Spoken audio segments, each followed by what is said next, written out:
Philippine sovereignty, especially in what is happening in the West Philippine Sea and in certain parts of our country.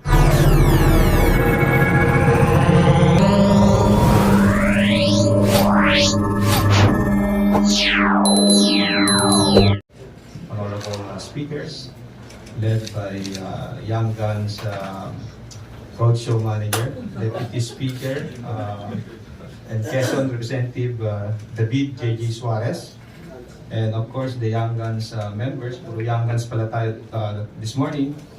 House Assistant Majority Leader and La Union 1st District Representative Paulo Ortega, the 5th.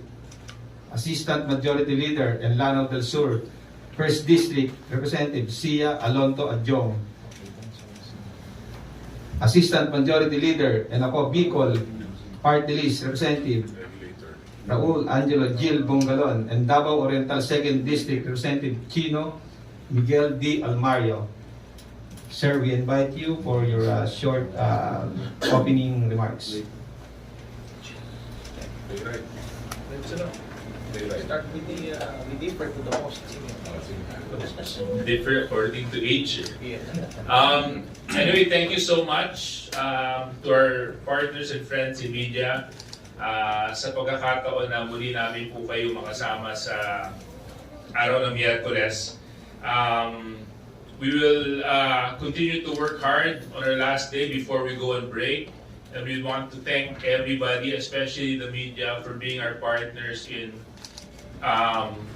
making sure that the proper information and the proper message about what's going on with matters of the House is being relayed to our brothers and sisters here in the country.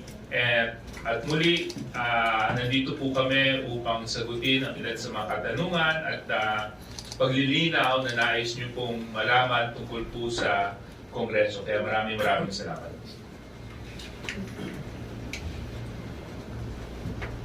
Good morning. It's our last day of session, and I'm very much parang mamimiss ko tong ganito kasi medyo magbe-break tayo, but I'd like to take this time to greet of course yung mga ka-district ko naman saka yung province namin na imbaga aldaw tayo amin dito 1st District in Provincia de La Union. Manganama kayo nga di araramidin nito'y kahit pagsyaatan amin sa natito'y probinsya nga La Union batindero nga Law di Pilipinas. Thank you. Good morning, everyone. Marina Aldo sa Gabos, and it's happy to be back here and be seated with this gentleman, and looking forward to a fruitful discussion this morning. Thank you. Maing buntag atong tanan, and again, it's a pleasure to be part of this panel for this morning, and hopefully we can answer your questions no matter how easy. But yes, looking forward to a fruitful dialogue and discussion with you guys. Again, you can rest on us as members of the House to inform you and be transparent with you in everything that we do and everything that we aspire for the country. And so again, salamat na yung nagkakataran. Assalamualaikum, Mapia Kapipitar Kanulangon. Again, I'm happy to be back. Honored to be sleeping alongside some of the finest members in Congress, especially the SJJ, our roadshow manager. Again, I'm very happy to be here, and I look forward to the positive engagement and discussions later on. Just want to greet my fellow Muslim brothers and sisters a happy Ramadan. Thank you, sir. Maybe here the first question from Isa Bendanyo Umali from GMA-DCWB. Hello po, magandang umaga. I have 2 questions lang naman. First question po kay D.S. Suarez. Ngayon po na huling araw ng session before ng Holy Week break. Ano po yung mga aasahan natin? Ano po yung mga particular na House bills or resolutions na pagtitibayan po today? Thank you po. Well, unang-una, I'd like to congratulate Speaker Martin Romualdez and the members of the 19th Congress for the swift approval of all legislative agendas asked and requested of us by the executive. Pagdating po sa mga LEDA priority measures at pagdating po sa mga SONA priority measures, lahat po ito napagtuunan ng pansin at naaprubahan na po ng mababang kapulungan. Pagdating po sa mga kinakailangan pa po namin maaprubahan, ilan po sa mga highlights for today will be the approval of RB 87 on third and final reading. At saka number 2, something very close to my heart dahil ako po yung nag-deliver ng privilege speech tungkol dito nung nakaraang taon, yung tungkol po sa SMNI. At maliban din po doon, we still have a number of House measures that need to be approved on third and final reading before we go on break. As you have noticed, the past 2 weeks have been very busy dito po sa House of Representatives. Pagdating po sa pag-address po namin sa mga national bills and also local bills that need appropriate action by Congress. So yun po yung mga highlights natin for Wednesday. Second question po for everyone na rin po pwede kong sumagot.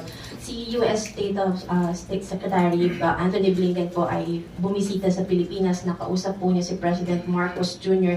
and he reaffirmed yung ironclad support and commitment na tutulungan po ng US ang Philippines sa gitna po ng tension sa West Philippine Sea. Your thoughts lang po. Thank you. For me, that's a good sign. No? We have seen the President visit other countries. Para ang dating po naman, hindi lang po project fishing, investment fishing, but of course, the President is doing his job in terms of course, strengthening our ties with our allies. And this is a practice not only of the country, but other countries as well. So, malaking bagay po na meron po tayong ganong commitment kasi nakikita po natin na hindi nag-iisa ang Pilipinas. Maraming salamat. Well, we've been asserting our rights, our sovereignty and territorial integrity over the West Philippine Sea, and any support to push further that assertion is a welcome and positive development, especially coming from the longest ally of the Philippines, which is the United States of America. It only reaffirms the commitment of our allies in the West to make sure that the Philippine territorial integrity and sovereignty is respected, and the Philippines in geographical location in the ASEAN and in the Pacific is both strategical and logical, strategically important in the interest of the United States in keeping regional stability intact. So I guess, tama nga po yung sinabi ni Congressman Pao, na ang ating presidente has been very vocal both in his actions and his words in trying to protect the country. Not even a single inch of our territory will he surrender. And that is actually a moral booster for this administration, and as well as a support, for the Philippines to really impose its territorial integrity in the region.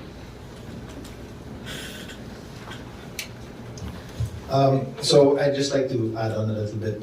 I think the fact that there is a country that highly supports, and by the term ironclad, highlights also the amount of trust that our allies have put in us as well. And this would not have been possible without the efforts of everyone in the administration, especially to our president, who has been tirelessly looking for connections for allies and also enhancing them in the meantime. And I would like to thank as well the efforts of the administration. This would not have been possible without that.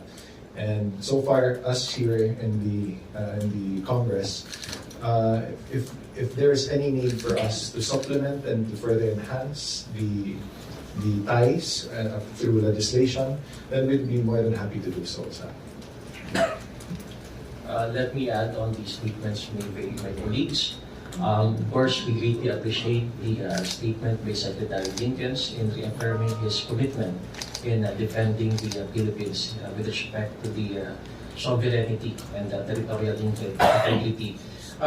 This message of commitment and reaffirmation sends a powerful message that there is solidarity and support. In other words, we stand united, no, in safeguarding regional peace and security. Thank you. Yeah.